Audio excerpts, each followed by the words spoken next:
या देवी सर्वभूतेषु मां महागौरी रूपेण संस्थिता नमस्तस्यै नमस्तस्यै नमस्तस्यै नमो नमः। आप सभी को शारदीय नवरात्रि की बहुत बहुत शुभकामनाएं।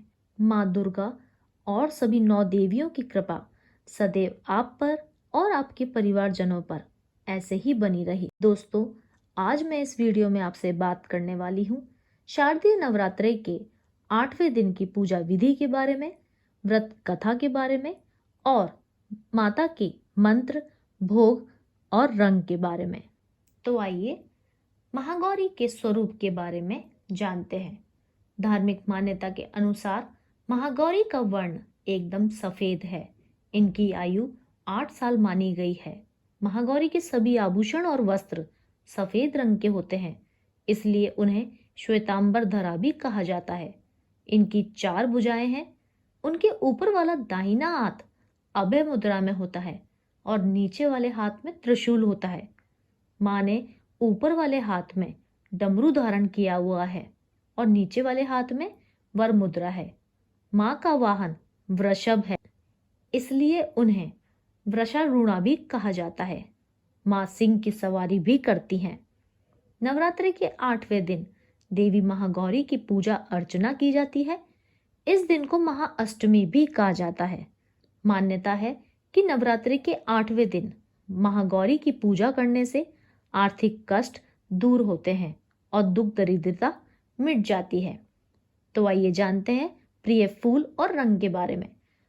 दुर्गा अष्टमी के दिन पूजा के समय महागौरी को पीले रंग के फूल चढ़ाने आवश्यक होते हैं।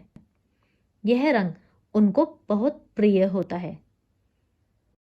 पूजा के समय आप महागौरी को नारियल, हलवा, चने आदि का भोग लगा सकते हैं। देवी महागौरी को यह चीजें अति प्रिय होती हैं। इनको अर्पित करने से देवी प्रसन्न होती है। दोस्तों, मान्यता है कि माँ को नारियल का भोग लगाने से निसंतान दंपतियों की मनोकामना पूर्ण होती है। दोस्तों, अब यह जानते हैं कि नवरात्रि के दिनों में आपकी दिनचर्या कैसी होनी चाहिए। नवरात्रि में आहार और दिनचर्या का विशेष महत्व होता है। ऐसा माना जाता है कि बिना इसके नवरात्रि का शुभ फल नहीं मिल पाता। नवरात्रि में भक्त 9 दिनों तक फलाहार व्रत करते हैं, तो कुछ भक्त निर्जला उपवास भी करते हैं। नवरात्रा में पूरे 9 दिन तक व्रत रखना आसान बात नहीं होती, इसलिए यह व्रत बहुत कठिन माना जाता है। इन 9 दिनों में माता आदिशक्ति भवानी की कृपा से प्राप्त करने के लिए पूजा अर्चना करना ही काफी नहीं होता, बल्कि अपने व्यवहार और दिनचर्या का भी खास ध्यान रखना आवश्यक होता है। तभी आपको माता रानी की पूर्ण कृपा प्राप्त हो पाती है। दोस्तों, बाकी के दिन भले ही आप कुछ देर अधिक सो लें, लेकिन अगर नवरात्रि का व्रत करते हो तो आपको ब्रह्म मुहूर्त में ही सोकर उठ जाना चाहिए। पूरे 9 दिन तक ब्रह्म मुहूर्त में आप उठें, घर की सफाई करें और नहाएं। नहाकर शुद्ध वस्त्र पहने। इसके बाद सूर्य देव को जल दें। पूरे घर में गौमूत्र और गंगा जल का छिड़काव करना चाहिए और फिर अपने घर के पूजा स्थल या मंदिर में जाकर विधि विधान से मैया की पूजा करनी चाहिए। व्रत उपवास में माता जी की पूजा करने के बाद ही फलाहार करना चाहिए, यानी सुबह माता जी की पूजा करने के बाद दूध और आप कोई फल ले सकते हैं। नमक ना खाएं या खाने में सेंधा नमक का ही प्रयोग करना चाहिए। उसके बाद दिन भर मन ही मन माता जी का आपको ध्यान करना चाहिए। नवरात्रि के दौरान आपके मन को पूर्णतः माँ दुर्गा के ध्यान में लगाना चाहिए।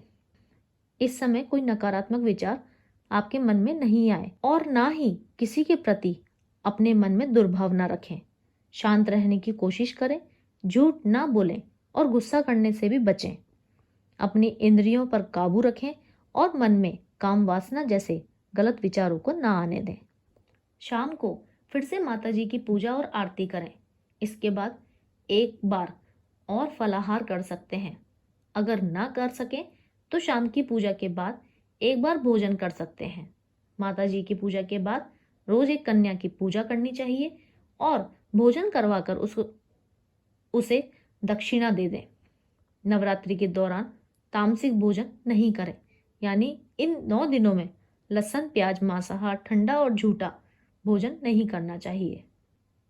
नवरात्रि के 9 दिनों तक साफ सफाई का विशेष ध्यान रखना चाहिए। इन दिनों में शोर कम ना करें, यानी बाल और नाखून न कटवाएं और शेव भी न बनवाएं।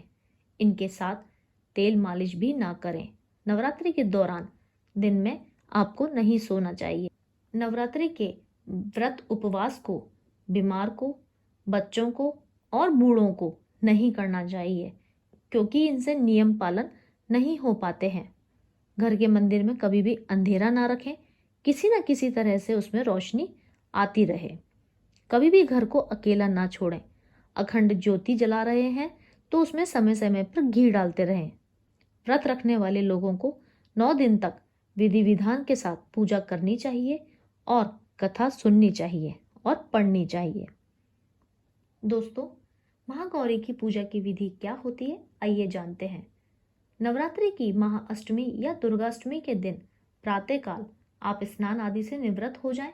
इसके पश्चात विधि विधान से महागौरी की पूजा करें। उनको नारियल का भोग लगाएं और हलवा चने का भोग भी लगाएं, जिससे वे प्रसन्न होकर आपकी संतान से जुड़ी समस्याओं का समाधान कर देंगी। इसके बाद आप महागौरी के मंत्रों का जाप कर सकते हैं तथा अंत में महागौरी की आरती करें। महागौरी की आरती के बाद माँ दुर्गा के साक्षात स्वरूप यानी कि कन्याओं का पूजन करें। कन्याओं का पूजन आपको 1 से लेकर 9 तक सम संख्याओं में करना है। उनको आसन पर बिठाएं और जल से उनके पैर धोएं। इसके बाद उनकी आरती के साथ पूजा करें। उनको घर पर बने पकवान खिलाएं और भोजन के बाद उनके चरण स्पर्श कर उन्हें टीका लगाकर दान दक्षिणा देकर सहर्ष विदा करें। दोस्तों, अब जानते हैं मां गौरी का बीज मंत्र। ओम देवी महागौर्य नमः। ओम देवी महागौर्य नमः। अब हम सुनेंगे मां गौरी की व्रत कथा का विवरण। दुर्गाष्टमी व्रत कथा के अनुसार देवी सती ने पार्वती रूप में भगवान शिव को पति के रूप में प्राप्त करने के लिए कठोर तपस्या की थी। एक बार भगवान भोलेनाथ ने पार्वती जी को देखकर कुछ कह दिया, जिससे देवी का मन आहत हो गया और पार्वती जी तपस्या में लीन हो गईं। इस प्रकार वर्षों तक कठोर तपस्या के बाद जब पार्वती नहीं आई तो उनको खोजते हुए भगवान शिव उनके पास पहुंचे। वहां पहुंचकर मां पार्वती को देखकर भगवान शिव आश्चर्यचकित रह गए। पार्वती जी का रंग अत्यंत ओजपूर्ण था। उनकी छटा चांदनी के समान श्वेत, कुंद के फूल के समान धवल दिखाई पड़ रही थी। उनके वस्त्र और आभूषण से प्रसन्न होकर भगवान शिव ने देवी उमा को गौर वर्ण का वरदान दिया।